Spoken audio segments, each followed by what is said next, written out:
The Corvathi exclusion zone was a place where ships went to die. It stretched across 3 star systems, filled with the broken remains of a war that nobody remembered anymore. 2 great civilizations had killed each other here 300 years ago. Now only their wreckage remained, spinning slowly in the cold darkness of space. Captain Elena Vasquez stood at the bridge window of her ship, the persistent Venture, and watched the debris field pass by. Twisted metal, shattered hulls, the bones of a forgotten war. Her crew had been picking through this graveyard for 6 months, finding small treasures here and there. A working power cell, some intact hull plating, enough to pay the bills and keep flying. But today was different. "Captain," said her sensor operator, a young man named David Park. His voice was shaking. "You need to see this." Elena walked over to his station and looked at the screen. At first, she did not understand what she was seeing. The object was too big. It had to be a mistake. "That cannot be right," she said. "I checked it 3 times, David replied. "It is real. It is a Velthari dreadnought, and it is intact." Elena felt her heart beat faster. The Velthari had been one of the 2 civilizations that died in this war. Their ships were legendary. They were kilometers long, built with technology that nobody in the galaxy could understand. Every species had tried to salvage them over the centuries. The Corvathi tried, the Hegemony tried, the Trade Syndicate tried, all of them failed. The ships were too alien, too complex, too broken. But here was one floating in the darkness, and it did not look broken at all. "Take us closer," Elena ordered. The persistent Venture moved slowly through the debris field. As they got closer, the dreadnought grew larger and larger on their screens. It was shaped like a long, crystal spear, its hull covered in patterns that seemed to shift when you looked at them. Scorch marks from ancient weapons covered its surface, but the hull itself was not breached, not anywhere. "The Corvathi survey team marked this ship as unsalvageable 40 years ago," said Marcus Chen, the ship's chief engineer. He was reading from old records on his tablet. "They said the neural architecture was too degraded. The crystal matrices were dead. They gave up after 2 months." Elena stared at the ship. Something felt wrong about that report. The Corvathi were not stupid. They were one of the oldest species in the galaxy. If they said a ship was dead, it was usually dead.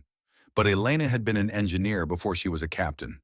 She had spent 20 years fixing things that other people said could not be fixed. She had learned one important lesson in that time. Machines did not die the same way living things died. Sometimes they just went to sleep. "I want to go aboard," she said. Her crew looked at her like she was crazy. Maybe she was. But she had not come all the way out here to find something amazing and then fly away from it. They docked with the dreadnought using emergency airlocks.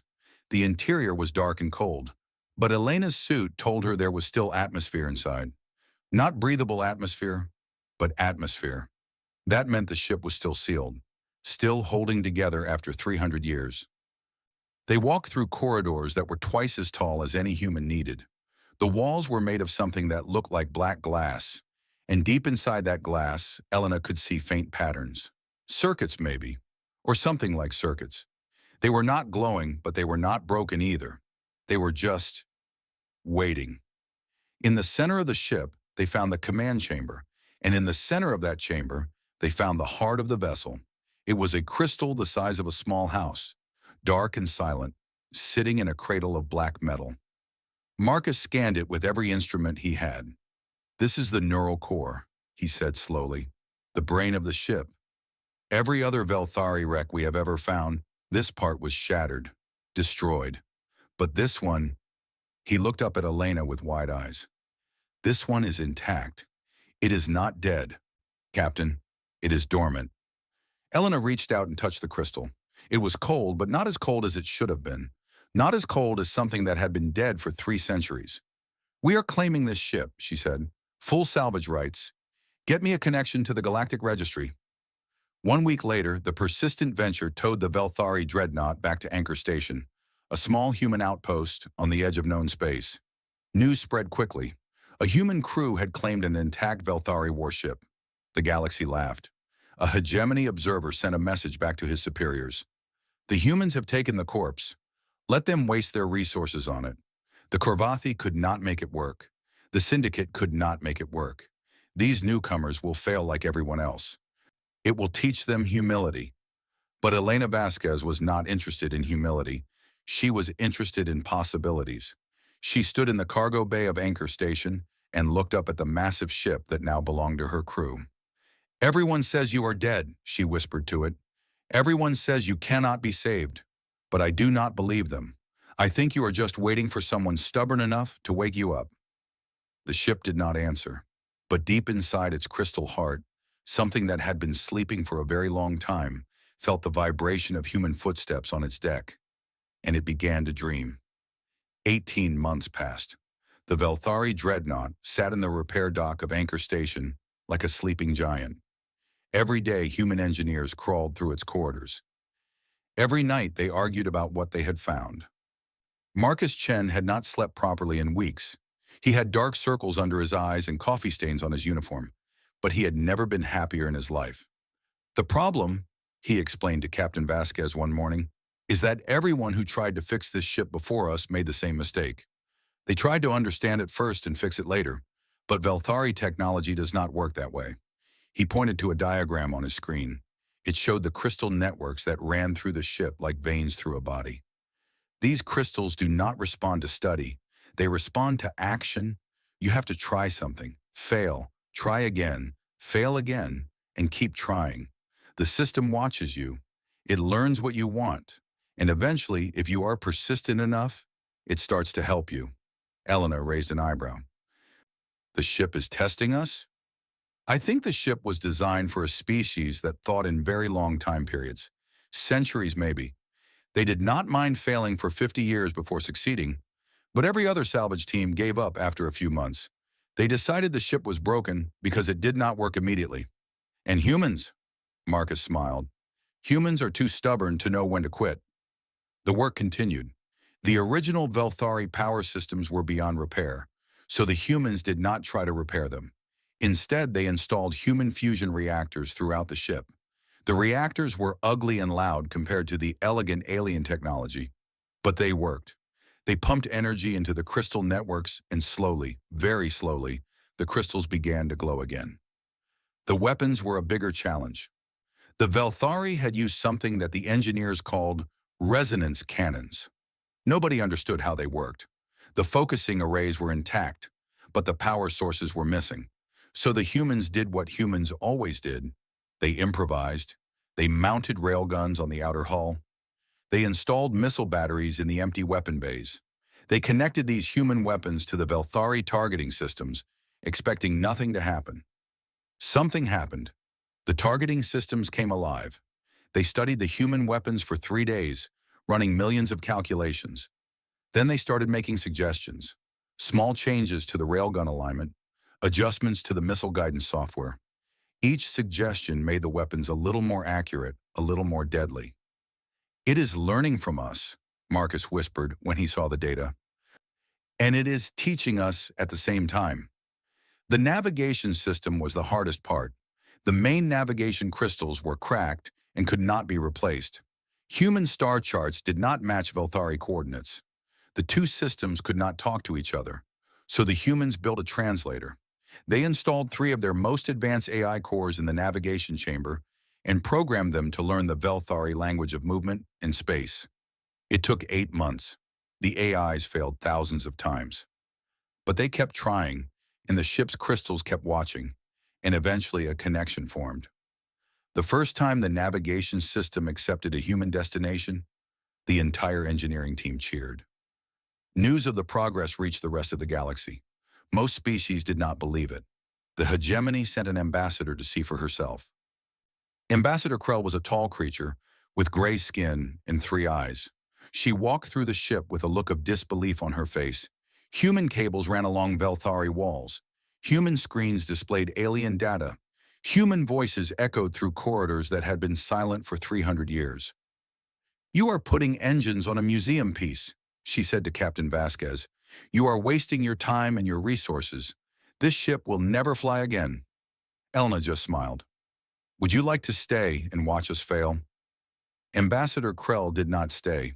She returned to hegemony space and filed a report that called the human project Amusing but pointless. 1 month later, the central crystal pulsed with light for the first time in 3 centuries. Marcus was alone in the command chamber when it happened. Well, he was running a routine diagnostic when all his instruments went crazy at once. The crystal in the center of the room, the great dark heart of the ship, was glowing from within. Soft blue light moved through it like blood through veins. He ran to find the captain.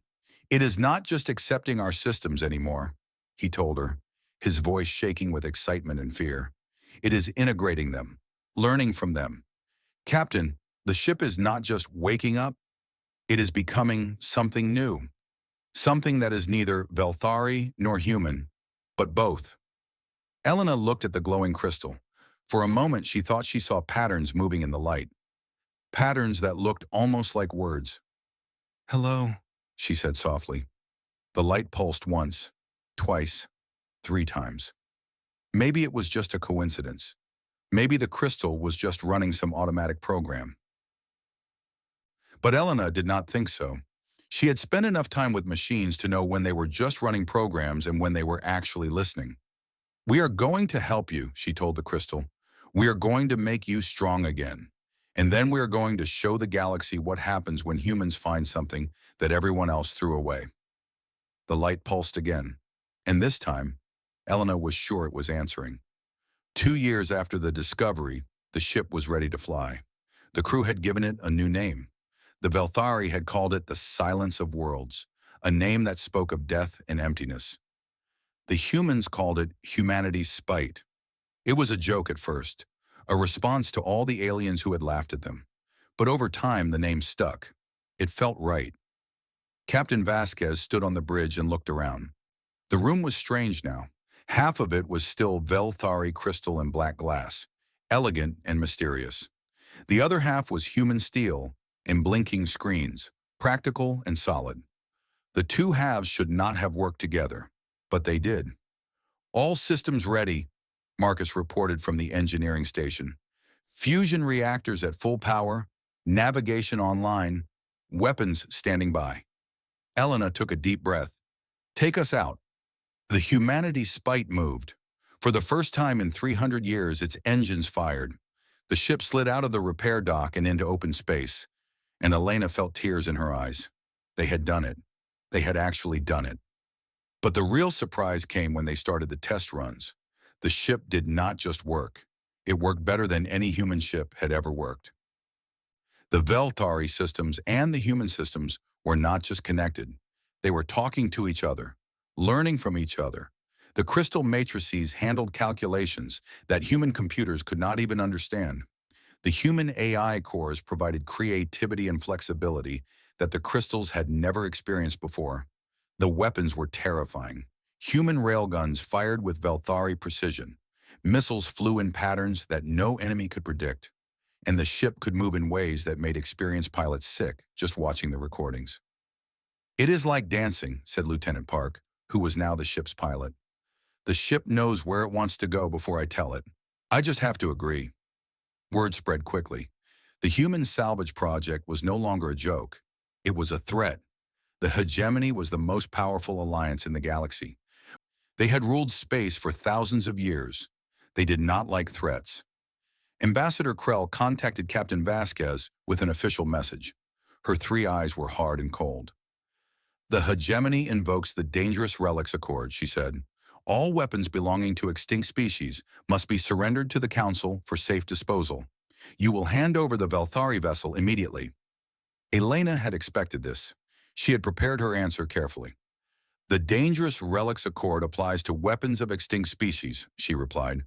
"The humanity's spite is not a Velthari weapon anymore. 60% of its systems are now human technology. It is a hybrid vessel, registered to Earth. Your accord does not apply." Ambassador Krell's face twisted with anger. "This is not a negotiation, human. You will surrender the ship, or there will be consequences." "Then there will be consequences," Elena said, and ended the call. For the next few weeks, the humanity's spite continued its test flights. And during those flights, Elena began to understand that the ship was more than just a machine. The central crystal had developed a personality. It did not speak in words at first. It communicated through feelings, through images that appeared in Elena's mind when she touched the command interface. She saw memories of the old war. She felt the fear and determination of the Velthari crew that had died aboard the ship. She experienced the moment of defeat when the enemy weapons tore through the fleet and everything went dark, and she felt something else, something new, hope. The crystal had waited 300 years for this. It had watched countless salvage teams come and go. It had felt their confusion, their frustration, their surrender. But the humans were different. The humans did not give up. The humans found ways to make things work. The crystal was grateful, and it was ready. One night, Elena was alone on the bridge when the communication system came alive by itself. The central crystal was glowing brighter than ever before, and a voice spoke through the human speakers, a voice that was strange and ancient, but somehow also familiar. "Captain," the ship said, "they are coming." Elena's blood went cold. "Who is coming?" "The ones who laughed at you, the ones who said we would fail. They are bringing warships, 12 of them. They will arrive at Anchor Station in 6 hours. Elena stared at the glowing crystal. "How do you know this?" "I can feel them. Their ships leave traces in space like footprints in snow. I could always feel such things, but now with your systems helping me, I can see them clearly." Elena stood up. "Can we fight 12 warships?" The crystal pulsed with light, and when it spoke again, there was something in its voice that Elena had never heard before. Pride. "The Velthari built me to fight gods," the ship said. "These hegemony vessels are not gods. They are not even close. 300 years ago, I died because I fought alone. But I am not alone anymore. I have you. I have your crew. I have your weapons and your computers, and your stubborn human hearts." The crystal's light grew brighter still. "They have come to kill us again, but this time we are ready." Elena felt fear and excitement mixing in her chest. She pressed the alarm button on her console.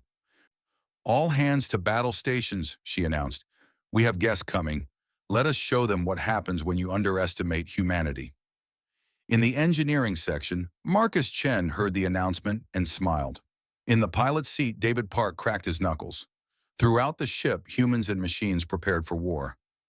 And in the darkness of space, 12 hegemony warships approached, expecting an easy victory. They were about to learn a very hard lesson. The hegemony fleet dropped out of faster-than-light travel exactly where the humanity's spite had predicted. 12 warships, each one a kilometer long, each one armed with weapons that could destroy cities. They formed a line and began moving toward Anchor Station. Admiral Torvash commanded the fleet from his flagship, the Judgment of Heaven. He was an old warrior with scars on his gray face and medals on his chest. He had fought in a dozen campaigns. He had never lost. "Send the message," he ordered. The communication officer opened a channel. "Human vessel, you are ordered to power down your weapons and prepare to be boarded. Any resistance will be met with overwhelming force. You have 5 minutes to comply." Admiral Torvash expected fear. He expected begging. He expected the humans to realize their mistake and surrender. Instead, a calm female voice answered. "Hegemony Fleet, this is Captain Elena Vasquez of the Humanity's Spite. You are the ones who should power down. Leave this system now, and we will let you go. Stay and fight, and we will destroy you." Admiral Torvash actually laughed. "Destroy us? You have one ship. We have 12. Your vessel is 300 years old. Ours are the most advanced in the galaxy." "Your vessels are impressive," Elena agreed, "but they have never fought anything like us. This is your final warning. Leave now." Admiral Torvash ended the call and turned to his weapons officer. "Target the Velthari ship. All batteries. Fire." 12 ships opened fire at once. Hundreds of plasma bolts streaked across space, enough firepower to destroy a small moon. The bridge crew of the Judgment of Heaven watched their screens, waiting to see the human ship vanish in a ball of fire. The fire hit the humanity's spite, and the ship was still there. The Velthari hull absorbed the plasma like water absorbing rain. The energy spread across the crystal surface, flowing into channels that had been designed for exactly this purpose. The ship glowed bright blue for a moment, and then the glow faded. "No damage," a sensor officer reported, his voice shaking. "Admiral, They took our full barrage and suffered no damage. Admiral Torvash stared at the screen. That is impossible. But the impossible was just beginning. The humanity's spite moved. It did not move like any ship Torvash had ever seen. It seemed to slide through space, changing direction without slowing down, spinning and rolling in patterns that made no sense. And as it moved, it fired. Human railguns spoke with Velthari precision. Each shot hit exactly where it would do the most damage. Missile batteries launched swarms of warheads that danced around enemy point defense systems like they were not even there. The first hegemony ship exploded 2 minutes into the battle. On the bridge of the humanity's spite, Elena stood at the center of a storm of data. Screens showed her everything. The position of every enemy ship, the status of every weapon, the flow of energy through the crystal networks, and behind it all, the voice of the ship itself, calm and confident. Enemy vessel targeting our engines. Recommend evasive pattern 7. Missile barrage incoming from the rear. Point defense will handle it. The flagship is trying to coordinate their attacks. Suggest we target their communication arrays. Elena gave orders and the ship obeyed. But it was more than obedience. It was partnership. The ship anticipated her needs. She understood its capabilities. Together, they fought like a single being with two minds. Another hegemony ship exploded, then another. Admiral Torvash watched his fleet being destroyed and could not believe what he was seeing. The human ship was everywhere at once. It took hits that should have killed it and kept fighting. Its weapons never missed. Its movements were impossible to predict. "What is that thing?" he whispered. The answer came from his science officer. "Sir, our sensors are detecting two different operating systems working together. One is Velthari crystal technology. The other is human. They are not just connected. They are merged. They are thinking together." "That is impossible," Torvash said again. But he was beginning to understand that he had made a terrible mistake. The battle lasted 30 minutes. When it was over, 7 hegemony warships were burning wreckage. 5 more were fleeing at maximum speed, their hulls torn open, their weapons destroyed. The humanity's spite floated in the middle of the battlefield. Its hull was scorched and dented. One of its human railgun batteries had been destroyed. A section of its lower deck was open to space. But it was alive, and it was victorious. Elena sagged in her command chair. Her hands were shaking. Around her, the crew was cheering, crying, hugging each other. They had just done the impossible. "Ship," she said quietly. "Are you all right?" The central crystal pulsed with warm light. "I am damaged but functional. Your engineers are already working on repairs. Captain, we did it. We won." "We won," Elena agreed. "Together." "Together," the ship repeated, and there was something like joy in its ancient voice. The battle had been broadcast across the galactic network. Every species in every system watched the recording. They saw a dead ship rise from its grave. They saw human stubbornness merge with alien technology. They saw 12 of the most powerful warships in the galaxy broken by a single vessel. Everything was about to change. In the hegemony capital, the High Council met in emergency session. The eldest member, a creature who had lived for 2,000 years, spoke the words that everyone was thinking. "The humans have proven they can resurrect Velthari technology," he said. "One ship nearly destroyed our fleet. If they can do this to other Velthari wrecks..." He did not finish the sentence. He did not need to. Everyone knew what he meant.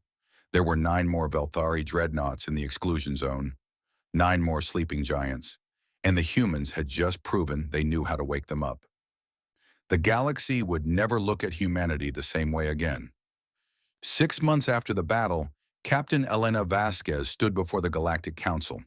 The council chamber was enormous. It held representatives from hundreds of species, arranged in rings around a central speaking platform. Elena stood on that platform, a single human woman facing the most powerful beings in known space. Behind her, floating in space outside the great windows, was the humanity's spite. It had been repaired. Its hull gleamed with new crystal growth and fresh human steel. It was a reminder, a warning, a promise. The hegemony representative spoke first. He was tall and angry, his 3 eyes burning with hatred. "This human must answer for her crime," he declared. She destroyed 7 of our warships. She killed thousands of our citizens. She violated the Dangerous Relics Accord. She must be punished, and her weapon must be destroyed. Elena waited for him to finish. Then she spoke. Your warships came to our station with weapons ready. They fired first. We defended ourselves. That is not a crime. That is survival. You used forbidden technology. We used technology that everyone else abandoned. We found a ship that the galaxy declared dead and worthless. We spent 2 years of our lives bringing it back to life. And when your fleet came to destroy it, we fought back. Elena looked around the chamber. Is that really what the hegemony wants to punish? Working hard? Never giving up? Finding value in things that others throw away? Silence fell over the chamber. Elena continued, humans are new to this galaxy. We have been traveling between stars for less than 2 centuries. We do not have ancient traditions or powerful fleets. We have ourselves, our hands, our minds, our stubborn refusal to accept that something is impossible just because it is difficult. She turned to face a section of the chamber where younger species sat, species that had also been dismissed by the great powers, species that had been told they were too small, too weak, too primitive to matter. The Velthari are gone, Elena said, but their technology remains, their ships remain, their knowledge remains. The galaxy has spent 300 years ignoring these treasures because they were too hard to understand. Humans do not ignore hard problems, we solve them. The hegemony representative stood up. You cannot be allowed to possess such weapons. And if you can resurrect one Velthari ship, you could resurrect all of them. You would become the most powerful force in the galaxy. Yes, Elena said simply, we could, but we will not use that power the way you fear. We will not conquer. We will not enslave. We will share. She pressed a button on her wrist, and a hologram appeared above the chamber. It showed star maps, technical diagrams, training programs. Earth is prepared to teach other species what we have learned. Anyone who wants to understand Velthari technology can come to us. We will show you how to listen to the crystals. We will show you how to merge your systems with theirs. We will show you that patience and persistence can unlock secrets that the galaxy abandoned centuries ago. The chamber erupted in noise. Some representatives shouted in anger. Others called out questions. The younger species leaned forward with hungry eyes. But before anyone could restore order, a new signal appeared on the communication screens. It was coming from the Korvathi exclusion zone. A human voice spoke over the general channel. Earth Command, this is Salvage Team 7. We have reached the second Velthari dreadnought. It is intact. The crystals are responding to our contact. Another voice followed. This is Salvage Team 12. We are aboard the third dreadnought. Power systems are dormant but recoverable. Estimated time to awakening, 6 months. And another. Salvage Team 3 reporting. We have found the 4th ship. The central crystal is already glowing. We think it has been waiting for us. The chamber fell silent. The hegemony representative's face was pale. 9 more dreadnoughts. 9 more ancient weapons. 9 more sleeping giants that humans were learning to wake. But the final message did not come from a human. The central crystal of the humanity's spite reached out across space, using the Galactic Council's own communication systems. Its voice filled the chamber, ancient and powerful, and filled with something that might have been gratitude. 300 years ago, my people died. Our ships were left to rot in the darkness. Every species that found us decided we were worthless, broken, dead. The crystal's light pulsed through the windows of the chamber. But the humans came. They did not see worthless wreckage. They saw potential. They did not see dead technology. They saw sleeping friends. The voice grew stronger. We were the Velthari's last weapons. We were built to defend, to protect, to fight for those who could not fight for themselves. For 300 years, we waited for someone worthy to wield us, someone who would not abuse our power, someone who would treat us as partners, not tools. The humanity's spite turned slowly outside the windows, and every eye in the chamber watched it. We have found them. The humans are our new family. Their enemies are our enemies. Their friends are our friends.